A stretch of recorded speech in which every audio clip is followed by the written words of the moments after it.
صدای اگزوز ماشین ها رو، یه صداهای خیلی وحشتناک که اگر یک کسی مثلا مشکل قلبی داشته باشه شاید سکته بکنه. همینه دیگه. مگه آدمی قرار نیست که حتما موشک به سرش بخوره بمیره؟ بعضی وقتا صداهای ناهنجار مثل صداهای رگبار شلیک گلوله. این یعنی چی؟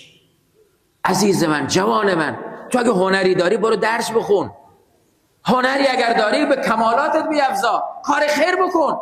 نه اینکه خدای ناخواسته شاد با همین صدای اگزوز تو یک نفر بمیره و فردای قیامت خداوند از تو سوال کنه. خدا سوال میکنه، میگه تو این کار رو کردی.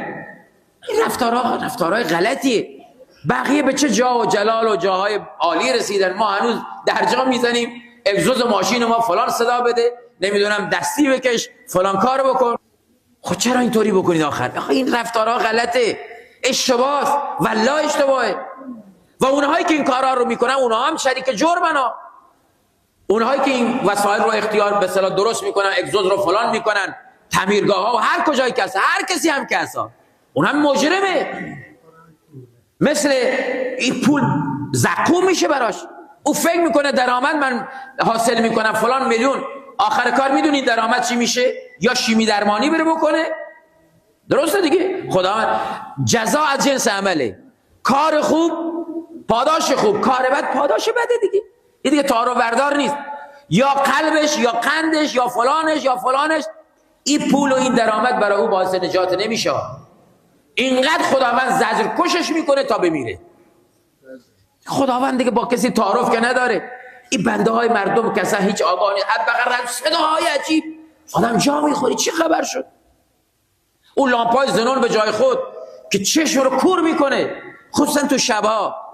بعضی هم اینا رو میارن میفروشن تو مغازه‌هاشون، اینا هم شریک جرمن. مثل کسی که مواد مخدر بالاخره معامله میکنه، مصرف میکنه، مجرمن. اینها مجرمن. آقایی که لامپ زنون میاری میفروشی تو مغازت، آقایی که وصل میکنی، همه شما مجرمید. اگر نبودید روز قیامت بیاد یقه منو بگیرید. اونجا باید خدا رو جواب بدی. خدای عزوجل که از ذره نمیگذره. ذره ها چه رسد به این اعمال این چنینی. نکنه شما رو به خدا. بیاد برای یک بار هم که شده اصلاح بشیم. خودمون رو درست. رمضان میاد تا ما این رفتارهای غلط رو اصلاح بکنیم. خدا کنه که رمضان باعث اصلاح رفتارهای همه من و شما باشه.